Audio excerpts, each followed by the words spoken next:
네, 반갑습니다. 오늘은 2023년 12월 12일 화요일입니다. 어제는 하루 종일 비가 왔는데요. 오늘도 약간 어제 그 비 온 날씨 영향인 것 같습니다. 오늘도 활기찬 하루 시작하시는 저와 여러분 되었으면 좋겠습니다. 오늘 하나님 주신 말씀은 우리 구약성경 6기 34장 1절부터 30절 말씀입니다. 세번역 성경으로 큰 성경은 구약 891년부터 893년, 작은 성경은 구약 725년부터 727년에 있는 욥기 34장 1절부터 30절 말씀입니다.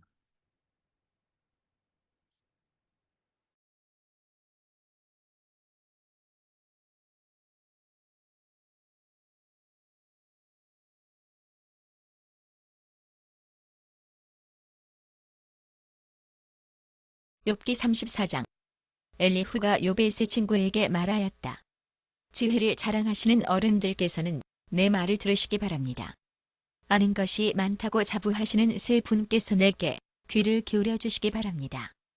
어른들께서는 음식을 맛만 보시고도 그 음식이 좋은 음식인지 아닌지를 아십니다. 그러나 지혜의 말씀은 들으시고도 잘 깨닫지 못하시는 것 같습니다. 이제는 우리 모두가 무엇이 옳은 것인지를 알아보고 진정한 선을 함께 이룩하여 볼 수 있기를 바랍니다. 욥 어른은 이렇게 주장하십니다. 나는 옳게 살았는데도 하나님은 나의 옳음을 옳게 여기지 않으신다. 또 욥 어른은 내가 옳으면서도 어찌 옳지 않다고 거짓말을 할 수 있겠느냐? 나는 심하게 상처를 입었다. 그러나 나는 죄가 없다 하고 말씀하십니다. 도대체 욥 어른과 같은 사람이 또 어디에 있겠습니까? 그는 하나님을 조롱하는 말을 물 마시듯 하고 있지 않습니까?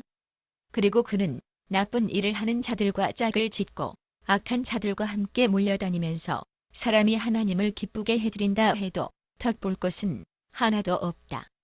하고 말합니다. 분별력이 많으신 여러분은 내가 하는 말을 들어보시기 바랍니다. 하나님이 악한 일을 하실 수 있습니까? 전능하신 분께서 옳지 않은 일을 하실 수 있습니까? 오히려 하나님은 사람에게 사람이 한 일을 따라서 갚아주시고 사람이 걸어온 길에 따라서 거두게 하시는 분입니다. 전능하신 하나님은 악한 일이나 정의를 그르치는 일은 하지 않으십니다. 어느 누가 하나님께 땅을 주관하는 전권을 주기라도 하였습니까? 어느 누가 하나님께 세상의 모든 것을 맡기기라도 하였습니까? 만일 하나님이 결심하시고 생명을 주는 영을 거두어 가시면 육체를 가진 모든 것은 일시에 죽어 모두 흙으로 돌아가고 맙니다. 욥 어른께서 슬기로우신 분이면 내가 하는 이 말을 깊이 생각해 보시기 바랍니다. 내가 하는 말을 귀담아 들으시기 바랍니다. 욥 어른은 아직도 의로우신 하나님을 비난하십니까? 하나님이 정의를 싫어하신다고 생각하십니까? 하나님만은 왕을 보시고서 너는 쓸모없는 인간이다 하실 수 있고 높은 사람을 보시고서도 너는 악하다 하실 수 있지 않습니까? 하나님은 통치자의 편을 들지도 않으시고 부자라고 하여 가난한 사람보다 더 우대해 주지도 않으십니다. 하나님이 손수 이 사람들을 지으셨기 때문입니다. 사람은 3시간에 아니 한밤중에라도 죽습니다. 하나님이 사람을 치시면 사람은 죽습니다. 아무리 힘센 것이라고 하더라도 하나님은 그것을 간단히 죽이실 수 있습니다. 참으로 하나님의 눈은 사람의 일거수일투족을 살피시며 그의 발걸음을 낱낱이 지켜보고 계십니다. 악한 일을 하는 자들이 하나님을 피하여 숨을 곳은 없습니다. 흑암 속에도 숨을 곳이 없고 죽음의 그늘이 드리운 곳에도 숨을 곳은 없습니다. 사람이 언제 하나님 앞으로 심판을 받으러 가게 되는지 그 시간을 하나님은 특별히 정해주지 않으십니다. 하나님은 집권자를 바꾸실 때에도 이를 미리 조사하지 않으십니다. 하나님은 그들이 한 일을 너무나도 잘 아시기 때문입니다. 하나님이 그들을 하룻밤에 다 뒤엎으시니 그들이 일시에 쓰러집니다. 하나님은 사람들이 보는 곳에서 악인들을 처벌하십니다. 그들이 하나님을 따르던 길에서 벗어나고 하나님이 지시하시는 어느 길로도 가지 않기 때문입니다. 그래서 가난한 사람들의 하소연이 하나님께 다다르고 살기 어려운 사람들의 부르짖음이 그분께 들리는 것입니다. 그러나 하나님이 침묵하신다고 하여 누가 감히 하나님을 비난할 수 있겠습니까? 하나님이 숨으신다고 하여 누가 그분을 비판할 수 있겠습니까? 경건하지 못한 사람을 왕으로 삼아서 고집센 민족과 백성을 다스리게 하신들 누가 하나님께 항의할 수 있겠습니까? 욥 어른은 하나님께 죄를 고백하고서 다시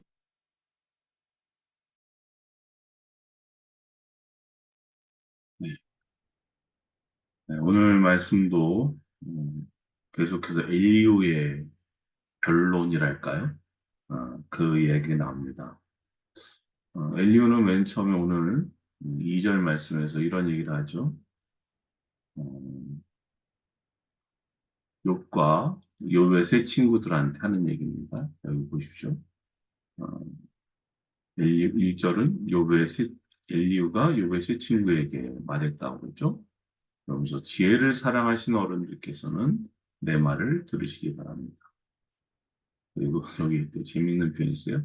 아는 것이 많다고 자부하시는 세 분께서 내게 귀를 기울여 주시기 바랍니다. 네.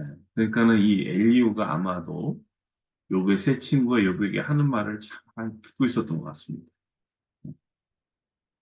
자, 그러면서 이 엘리후가 뭐 너무 당연한 얘기를 해요. 3절 어른들께서는 음식을 맛만 보시고도 그 음식이 좋은 음식인지 아닌지를 아십니다. 음식은 먹어보고 알고 좋은지 나쁜지 아는데 그러나 뭐예요? 지혜의 말씀을 들으시고도 잘 깨닫지 못하시는 것 같습니다. 예, 좀 돌려서 공격하는 말이죠.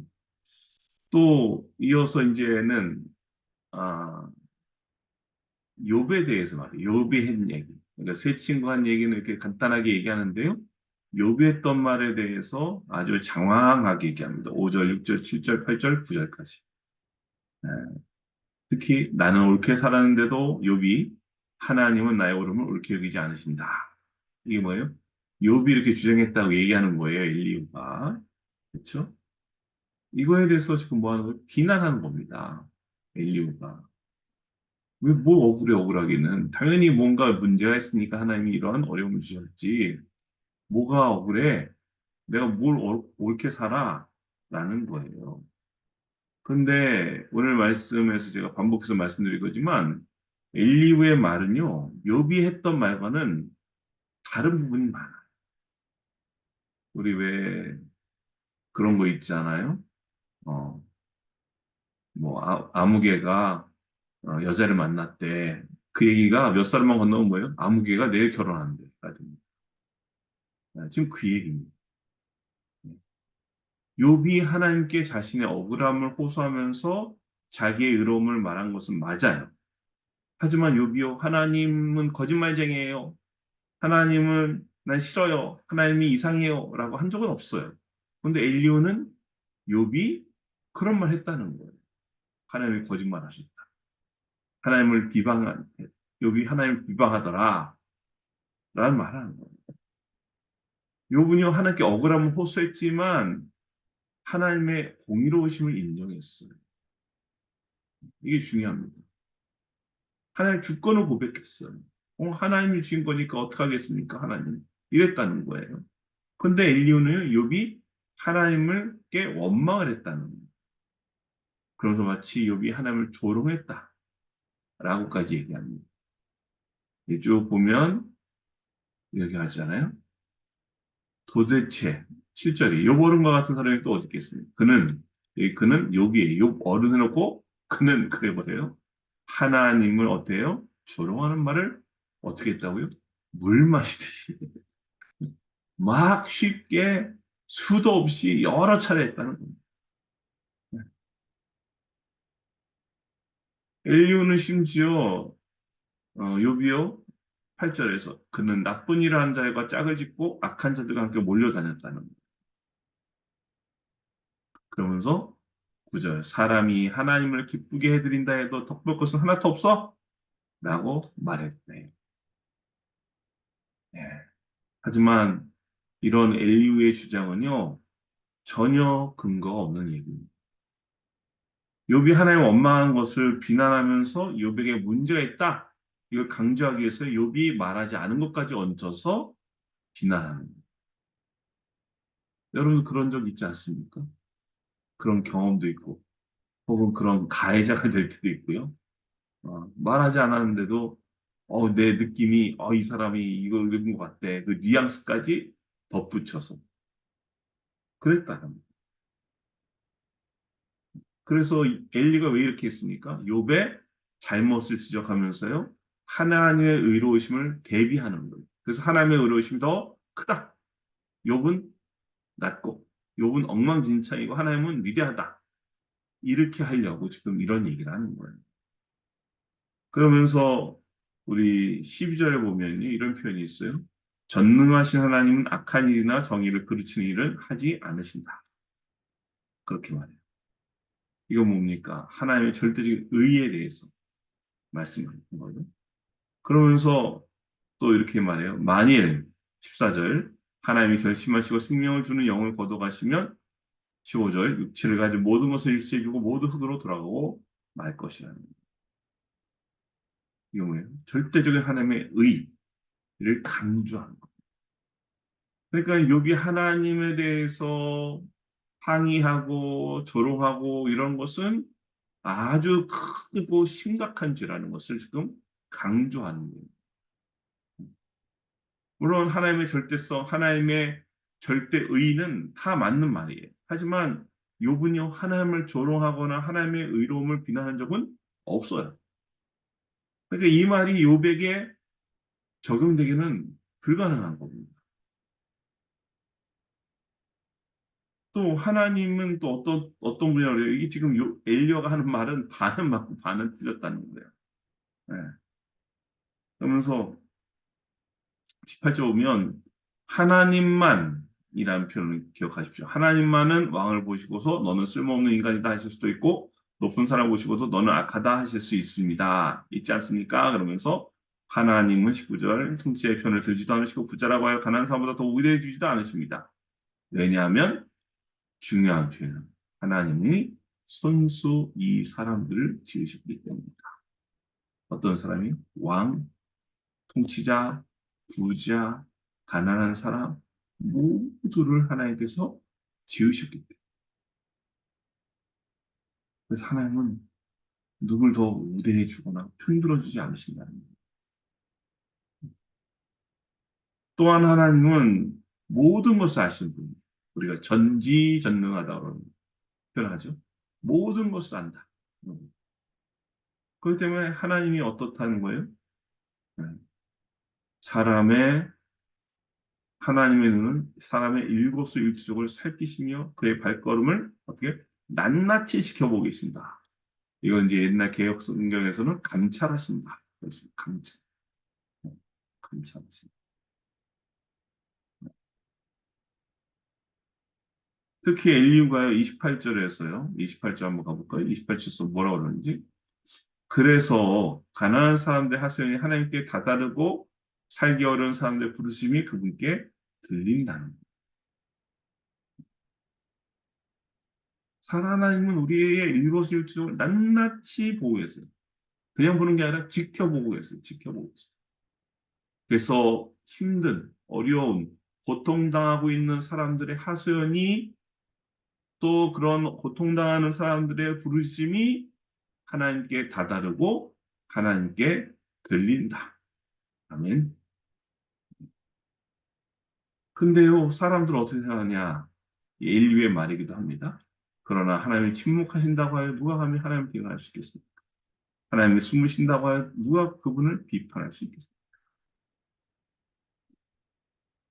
아무도 하나님이 응답이 없으시다고 하나님 말씀 안 하신다고 하나님 침묵하신다고 비판할 수도 없고 비난할 수도 없다는 거예요. 그러면서 심지어 어떤 경우까지 얘기하니까 30절에 경건하지 못한 사람 왕으로 삼아서 고집센 민족과 백성을 다스리게 하신들 누가 하나님께 항의할 수 있겠습니까? 안 된다는 거예요. 그러니까 지금 엘리후가 말한 뭐예요? 하나님의 공의로우심, 하나님의 공평하심, 하나님의 전지하심, 하나님의 절대자이신 하나님을 강조하고 있습니다. 그러면서 그런 하나님께 어떻게 억울하다고 할 수 있어요?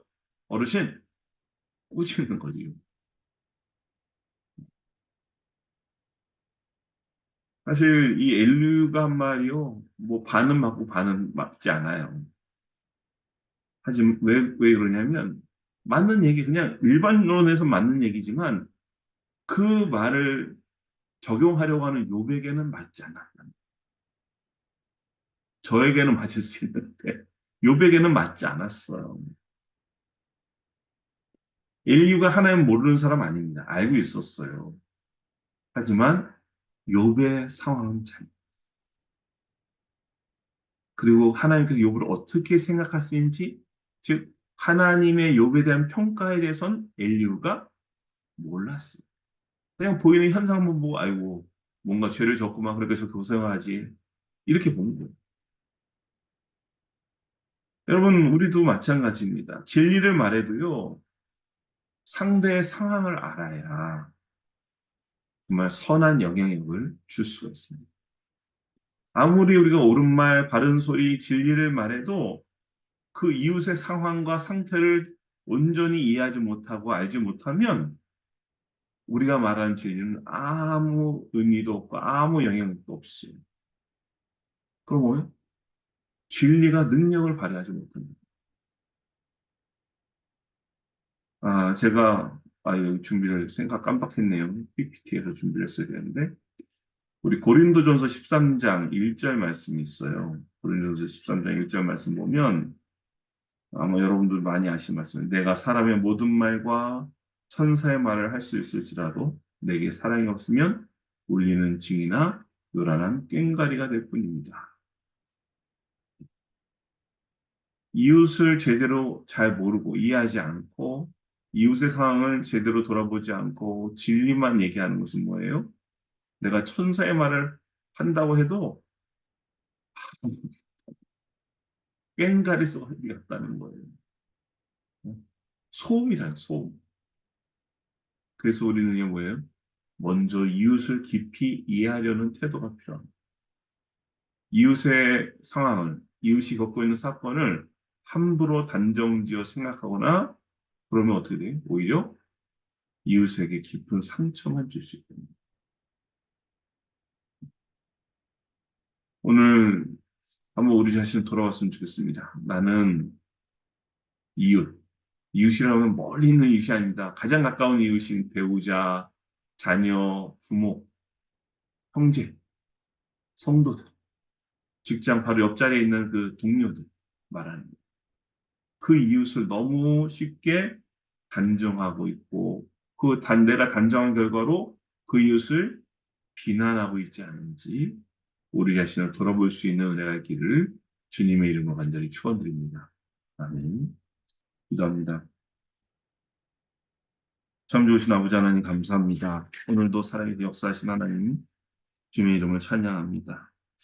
아버지 저희가 주님을 잘 알고 있는 것 같고 그래 좀 주님을 안다고 생각하지만 정작 우리의 이웃에 대해서 가장 가까운 이웃인 아내와 남편에 대해서 또 부모님과 자녀들에 대해서 잘 모를 때가 많이 있습니다. 아버지 하나님, 내가 사람의 모든 말과 천세의 말을 할 수 있을지라도 내게 사랑이 없으면 울리는 징이나 요란한 꽹과리가 될 뿐이다고 했던 바울 사도의 말을 기억합니다. 저희가 이웃을 우리의 가장 가까운 이웃인 가족과 형제와 자매들, 성도들과 매일 일터에서 만나는 동료들을 깊이 이해하려는 그러한 귀한 마음과 태도를 갖게 하여 주옵소서. 그래서 바른 말을 할지라, 진리를 말할지라, 정말 그 이웃에게 가장 도움이 되는 말을 한다고 하지만 그 이웃의 상황과 형편을 헤아리지 못하고 진리만 말하는 정말 울리는 징과 요란한 꽹과리 같은 소음의 소리에 함지 않고 정말 그에게 도움이 되고 은혜가 되고 선한 영향을 끼치는 그런 진리의 말을 전할 수 있도록 저희를 축복하여 주옵소서. 그 모든 감사 영광을 드리며 이 모든 말씀 예수님의 이름으로 기도드립니다. 아멘. 이제는 우리 주 예수 그리스도의 은혜와 하나님 아버지의 놀라우신 사랑하심과 하나님의 감화 감동 역사를 통해 충만하시니 이웃을 깊이 이해하려는 마음과 태도를 갖고 정말 참된 위로와 또 소망과 또 선한 영향을 끼치기 원합니다. 주님의 사랑받는 모든 자녀들, 어린 우리 위로와 저희 가정과의 더 앞길들 위해 또 이 나라의 민족과 주님의 몸된 교회 위해 이제부터 영원토록 함께 하시길 간절히 축원하옵나이다. 아멘. 네, 감사합니다. 오늘도 기도 제목이 있습니다. 기도는 모든 문제일 수인 줄 믿고 기도로서 응답받는 내가 있길 바라고요. 또 영혼을 구원하여 제3교회 사명 감당할 수 있도록 또 우리나라에 여러 가지 어려운 문제들이 많은데 그 문제들이 잘 해결될 수 있도록 하나님 은혜 주시옵소서. 또 우리의 이웃을 너무 쉽게 단정하며 비난하고 있지 않은지 우리 자신 돌아보게 하시고 정말 정말 하나님의 사랑의 마음을 가지고 요란한 꽹과리 같은 소음의 사랑이 아니라 정말 사랑의 마음으로 사랑을 전하고 진리를 전할 수 있는 우리가 될 수 있도록 주님 도와달라고 예수님 좋겠습니다. 아울러서 우리 기도가 필요한 이웃과 성도들을 위해서 우리 가족과 자녀를 위해서 또 개인의 기도 제목을 가지고 주님 앞에 기도로 나아가도록 하겠습니다. 기도하겠습니다. 할렐루야, 아버지 하나님 감사합니다. 주님, 살아계신 주님,